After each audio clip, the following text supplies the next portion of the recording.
สำนีขายหน่วยเท่าไรสำนีจะมีบอก60,000กีบประมาณ100 บาทพี่น้องเอ้ย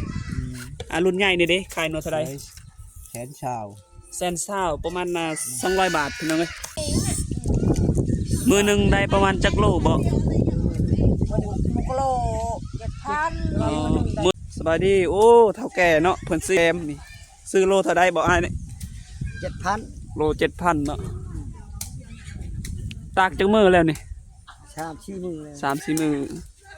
จังแห้งจักมื้อเฮาตาก7-8 มื้อแล้วโอ้ดนเนาะ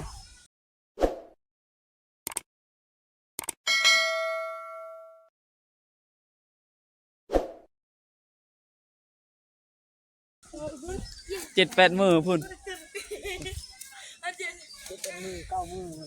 อ๋อเพราะว่าแดดก็บ่ได้แห้งเนาะได้ช่วยอยู่เราเอาไปคืออายุนี่แหละอายุ16โอ้พุ่นซื้อก็หลายพี่น้องเอ้ยพุ่นตากเต็มเดินเลยเฮาเป็น16 ปี19เข้า16 ปีวันนี้ก็คือบอลเพิ่นลินกระตอพี่น้องเอ้ยวัยรุ่นอยู่ข้างบ้านนี่แหละเพิ่นซื้อโล7,000แล้วก็ตากประมาณ7-8 มื้อจังแห้งแล้วก็เอาคนเวียดมาหับซื้อพี่น้องเอ้ยโลเท่าไรเขาซื้อโลไม่เละหนูเจัง70,000โล7,000เนาะเอ้ยตัวเล็ก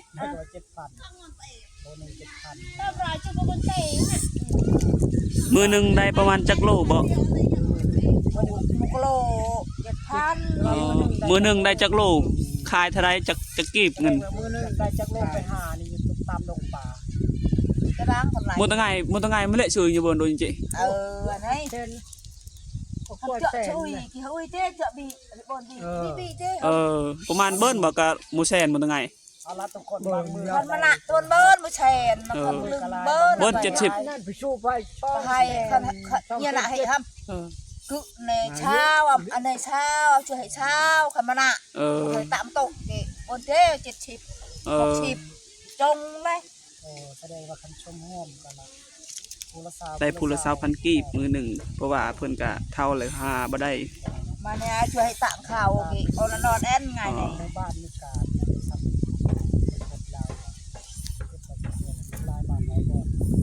ยังเฮ็ดติบข้าวอยู่เนาะสบายดีอยู่บ่สบายโอ้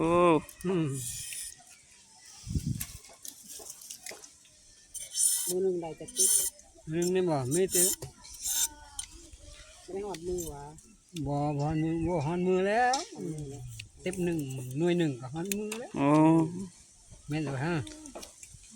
แต่พันมามันเคยประสบการณ์บ่มันเคยขายดีตลอดบ่ขายดีตลอดเลยบ่เรือเลยบ่เรือเลยเพิ่นเห็นมันมีประสบการณ์มันมีคือมันมีอยู่แล้วเนาะมีประสบการณ์โอ้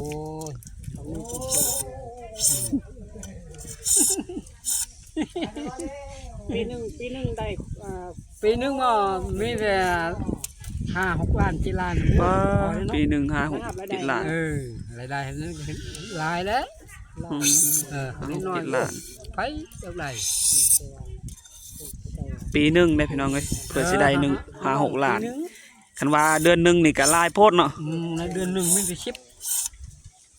ประมาณเดือนหนึ่งนี่ประมาณได้จักหน่วยเห็นเดือนนึงแล้วแม่นมีแต่10 หน่วยได้แล้ว10 หน่วยขายหน่วยเท่าใดหน่วย70ได้10หน่วยก็700,000เนาะเดือนหนึ่งก็700,000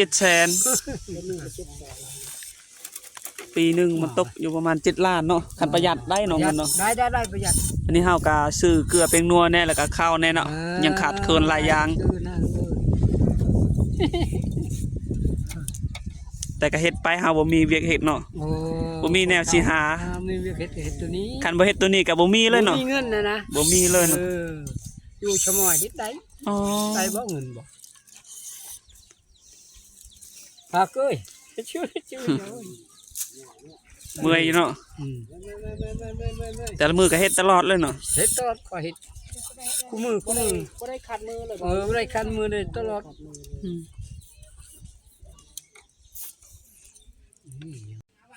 เขาเนี่ยเขาชื่อฝุ่นนะ เข้ามาซื้อฮอดเฮือนเลยบ่ บอกพาไปซื้ออยู่ หรือไปขาย เขาโทร โทรเอาเลย อยู่ฝุ่นอยู่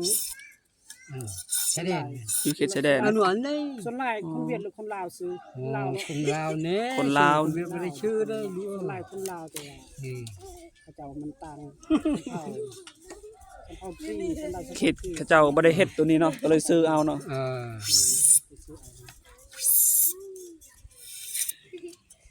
สบายดีวันนี้ก็เฮ็ดติบข้าวคือกันเลยพี่น้องเอ้ยได้หลายหน่วย ได้เลยเว้ย สำนีขายหน่วยเท่าไดสำนี จะไม่บอก60,000กีบประมาณ100 บาทพี่น้องเอ้ยรุ่นใหญ่นี่เด้ขายหน่วยเท่าได แสนชาว แสนเศร้าประมาณ200 บาทพี่น้องเอ้ยเพิ่นขายหน่วยน้อยนี่ตัวน้อยนี่ก็60,000ก็100 บาทเนาะตัวใหญ่หันก็แสนเศร้ากีบเป็นเงินลาวแล้วก็เงินไทยประมาณ200กีบพี่น้อง200 บาท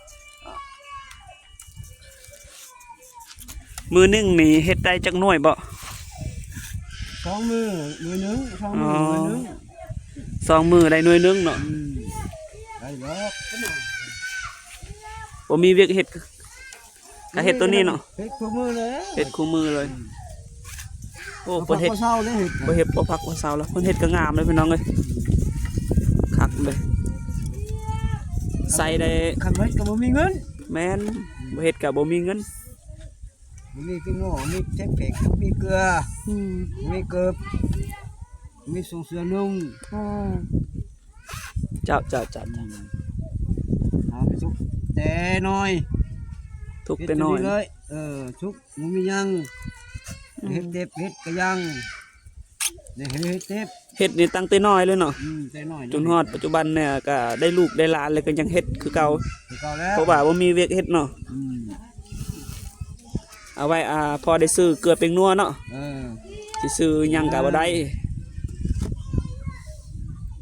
สำหรับคลิปนี้ก็จบลงเพียงเท่านี้พี่น้องเอ้ยฝากติดตามคลิปต่อไป